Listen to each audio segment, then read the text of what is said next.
Friends. In today's video lecture, we will study about the DNA replication.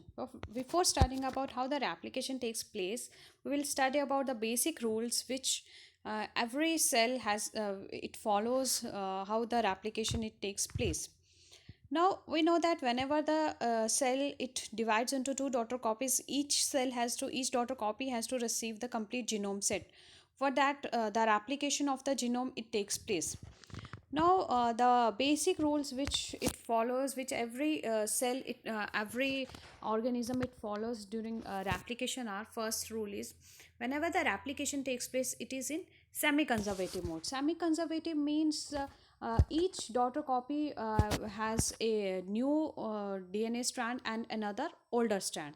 क्योंकि वो no कि DNA जो है उसमें वो बना होता है एक डबल हेलिक्स का। डबल जो है उसमें एक जो होगी वो पेरेंटल स्ट्रैंड होगा और एक जो होगा वो डॉटर न्यू वन होगा।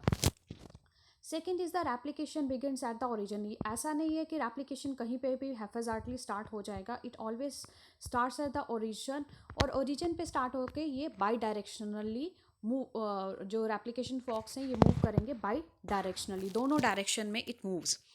नाउ डीएनए जो सिंथेसिस है, जब कभी भी पॉलीमराइजेशन होगी it always takes place in the 5' to 3' direction और and is semi discontinuous. Here the semi discontinuous is for the lagging strand, क्योंकि later on we will see कि दो टाइप के strands होंगे। तो जो lagging strand है उसमें हमेशा जो replication है it takes place in the semi discontinuous form.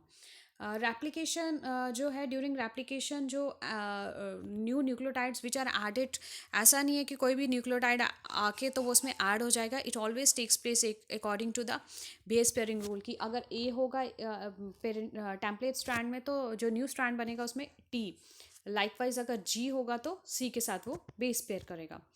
Now certain enzymes which are required for the replication are first is the DNA polymerase 1. DNA polymerase first जो है इसका फर्स्टली वर्क जो main ये परफॉर्म करता है कि जब जो RNA प्राइमर्स जो सिंथेसाइज हुए होंगे, क्योंकि 3' OH ग्रुप रिक्वायर्ड होता है फॉर द पॉलीमराइजेशन, क्योंकि जो DNA पॉलीमरेज हैं वो एज सच कहीं पे भी इनिशिएट नहीं कर सकते, न्यूक्लियोटाइड्स कहीं पे भी ऐड नहीं कर सकते। तो फॉर दैट जो आरएनए प्राइमर्स जो ऐड किए हुए हैं उनके रिमूवल और उनकी प्लेसेस पे न्यू जो डीएनए सिंथेसाइज होगा, that is the work perform by the DNA polymerase first. DNA polymerase second का फंक्शन है रिपेयर में। अगर बाय चांस कहीं पे भी रॉन्ग न्यूक्लियोटाइड्स ऐड हो जाते हैं तो आफ्टर एडिंग दैट न्यूक्लियोटाइड्स बाद में जैसे आप पढ़ेंगे एक्सचीजन रिपेयर प्रोसेसेस, इसमें सब में डीएनए पॉलीमरेज सेकंड का फंक्शन होगा। डीएनए पॉलीमरेज थर्ड जो है इसका मेन रोल रहता है ड्यूरिंग द पॉलीमराइजेशन और हमेशा ये पॉलीमराइजेशन 5' टू 3' डायरेक्शन करेगा। हेलिकेसेस का फंक्शन रहेगा कि जो टू डीएनए स्ट्रैंड्स जो हैं उनको सेपरेशन में। लाइगेसेस जो हैं इसका वर्क है कि जॉइनिंग में जो हमारे छोटे छोटे हमारे ओकाजाकी फ्रेगमेंट्स बने हैं उनको जॉइन में लाइगेसिस फंक्शन करते हैं। प्राइमेस हो गया कि प्राइमर सिंथेसिस जो कि in the form of RNA होगा। स्लाइडिंग क्लैम्प हो गया कि जो डीएनए पॉलीमरेज थर्ड है उसमें उनके जो सब यूनिट्स हैं वो उसको एक प्रॉपर पोजीशन पे प्लेस पे रखेगा। टोपोआइसोमेरेज का फंक्शन होता है जो भी हमारा आफ्टर जो ओपनिंग है ऑफ द टू स्ट्रैंड्स जो भी स्ट्रेस क्रिएट होगा उसको रिलाइव करना। Another enzyme which is required is the single stranded binding proteins. जब कभी भी हेलिकेसेस दो स्ट्रैंड्स को सेपरेट आउट करेंगे तो उनमें पॉसिबिलिटी होगी कि फिर फर्दर वो री एनील हो जाए, फर्दर आपस में अगेन ज्वाइन हो जाए। उनकी प्रिवेंशन के लिए कि वो फिर से आपस में बाइंड ना हो जाए, that is a work perform by the single stranded binding proteins. Now let's have a look about how the replication takes place. Now, this is the diagram showing whenever the application takes place, it involves mainly three stages. First is the initiation, elongation, and the termination. This is the diagram representing how the initiation takes place in a prokaryotic cell, and mainly जो work इसमें done किया गया है that is in the E. coli. Now एक E coli का जो origin है it is made up of 245 base pairs. उसको फर्दर अगर आप देखेंगे तो उसमें आपको टू टाइप के फर्दर रीजन्स मिलेंगे। वन जो है जिसमें आपको 13 base pair repeated which is 80 rich, और एक और आपको रीजन मिल रहा है जो कि 9 बेस पेयर्स का है। ये जो ब्लू कलर के हैं ये 9 बेस पेयर्स हैं और कंसेंसस सीक्वेंस है। अब फर्स्टली सबसे पहले क्या होता है कि डीएनए ए प्रोटीन आता है और ये बाइंड करेगा to the this 9 base pairs repeat, मतलब डीएनए जो है वो रैप हो जाएगा इसके अराउंड। DNA A proteins 4 to 5 in number होंगी। नेक्स्ट क्या होगा, जैसे ही उसने बाइंडिंग की, बाइंड हो गया डीएनए उसके अराउंड, डीएनए प्रोटीन के अराउंड, उससे एक स्ट्रेस क्रिएट होगा जिससे क्या होगा कि ये जो 13 बेस पेयर वाला 80 रिच रीजन है, यहाँ इसकी ओपनिंग हो जाएगी। ओपनिंग इसलिए यहाँ पे हो रही है क्योंकि ये 80 रिच रीजन है, मीन्स कि इसमें बाइंडिंग जो है वो लेस है, इतनी ज़्यादा टाइट नहीं है, less energy is required. Now next step में क्या होता है कि डीएनए बी प्रोटीन्स जो हैं जिनको कि डीएनए सी प्रोटीन्स लेके आता है और ये बाइंड कर जाएगा जो ओपन पार्ट होगा, ओपन रीजन है हमारा। अब इसमें डीएनए बी प्रोटीन बेसिकली हेलिकेसेस हैं जो कि फर्दर ओपनिंग में हेल्प करेंगे। ये इन द फॉर्म ऑफ हेक्सामर्स, दोनों जो हमारे दो स्ट्रैंड्स ओपन हुए हैं उनके एक एक साइड पे, यहाँ पे अगर आप देखें पिंक कलर के, तो यहाँ पे ये बाइंड हो गए हैं और ये रेप्लिकेशन फॉर्क इस जगह पे ये जो छोटे ये है रीजन, ये रेप्लिकेशन फॉक्स हैं।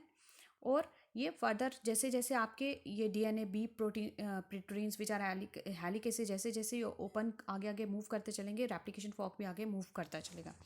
This is how the initiation process takes place. और इनिशिएशन ही बेसिकली प्रोसेस है जहाँ पे कि जो रेप्लिकेशन है उसकी रेगुलेशन होती है ताकि एक सेल साइकिल में एक ही बार रेप्लिकेशन हो। Next is the elongation step.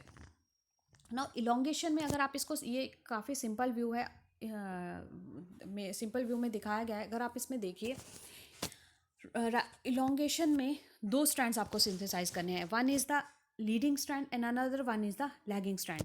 Leading strand वो स्ट्रैंड हो गया जो कि कॉन्टिन्यूसली बन रहा है, और लैगिंग स्ट्रैंड में डिसकॉन्टिन्यूस फॉर्म में वो बन रहा है। नाउ अब आपका रेप्लिकेशन फॉर्क एक डायरेक्शन में मूव कर रहा है, जिस डायरेक्शन में रेप्लिकेशन फॉर्क आप देख रहे हैं मूव कर रहा है, ये जो रीजन है रेप्लिकेशन फॉर्क की मूवमेंट का, इसी डायरेक्शन में आपका लीडिंग स्ट्रैंड भी मूव कर रहा है। नाउ इसके लिए तो दोनों को जो पॉलीमराइजेशन है वो एक ही डीएनए पॉलीमरेज थर्ड है विच इज़ एसिमेट्रिक। अब इधर आप देखिए कि यहाँ पे आपका जैसे जैसे आपका रेप्लिकेशन फॉर्क आगे मूव कर रहा है वैसे वैसे आपका लीडिंग स्ट्रैंड भी मूव कर रहा है। लेकिन अगर आप लैगिंग स्ट्रैंड के, क्योंकि पॉलीमराइजेशन हमने पहले ही कहा है हमेशा 5' to 3' डायरेक्शन होगी, तो इट मीन्स कि लैगिंग स्ट्रैंड तो अपोजिट डायरेक्शन में बनेगा।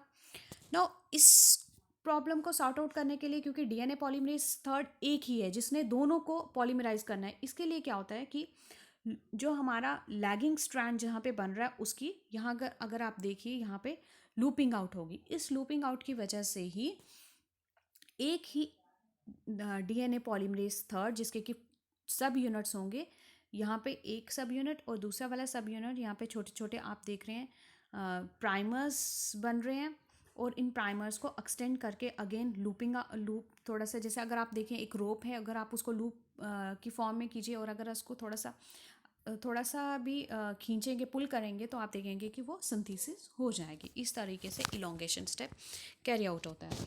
नाउ जो आपका लीडिंग स्ट्रैंड है वो तो कॉन्टिन्यूसली पॉलीमराइज होता चलेगा। अब ये पॉलीमराइजेशन ये हम जैसे सपोज इकोलाई में देख रहे हैं, तो वहाँ पे ये तब तक होती रहेगी जब तक कि दोनों रेप्लिकेशन, क्योंकि रेप्लिकेशन हमेशा बाई डायरेक्शनल होगी, तो जब ये दोनों आपस में रेप्लिकेशन फॉक्स मूव करेंगे उस टाइम में ये इसकी हाल्टिंग हो जाएगी। No this is called as the termination step, how the termination takes place. Now termination में यहाँ पे अगर आप देखें दो डायरेक्शन में यू मूव करें, ये तब तक मूव करते चलेंगे जब तक कि ये आपस में दोनों जो मिल ना जाए, एक जॉइन हो जाए। अब इसके लिए रिक्वायर्ड होगा आपको कुछ सीक्वेंसेस रिक्वायर्ड होंगे, these are known as the Ter sequences. Now Ter sequences में बाइंड होती हैं कुछ proteins which are known as the Tus protein. Now for the termination the complex Tus Ter is important. Ter sequences का work होगा कि कोई भी replication, चाहे ऐसा नहीं है कि दोनों एक ही टाइम पे एक पोजीशन पे आके वो एक ही रेट पे होगा, कोई भी एक ही रेट पे अगर वो मूव करेंगे तभी एक पोजीशन पे कहीं पे वो इकट्ठे पहुंचेंगे, अदरवाइज एक पहले पहुंच सकता है एक बाद में पहुंच सकता है। इसके लिए कि ओवरलैपिंग ना हो, एक अगर मूव करता गया वो दूसरे को फिर से ना मूव कर दे, इसके लिए क्या होता है कि टर जब कभी भी उनको टर सीक्वेंसेस मिलते हैं तो वहाँ पे वो हाल्ट हो जाते हैं। अब वो नेक्स्ट का वेट करेगा, नेक्स्ट जैसे ही वहाँ पे आएगा और दोनों आपस में जिस पॉइंट पे पहुँचे वहाँ पे रेप्लिकेशन जो है वो टर्मिनेट होते हैं। इसमें आपको देखेंगे कि आप आपको टू सर्कल्स मिलेंगे आफ्टर रेप्लिकेशन। इन सर्कल्स को कहेंगे कैटिनेन्स, और इन कैटिनेन्स को दोनों को सेपरेट आउट करता है topoisomerase 4। This is how the replication takes place in a prokaryotic cell. Thank you.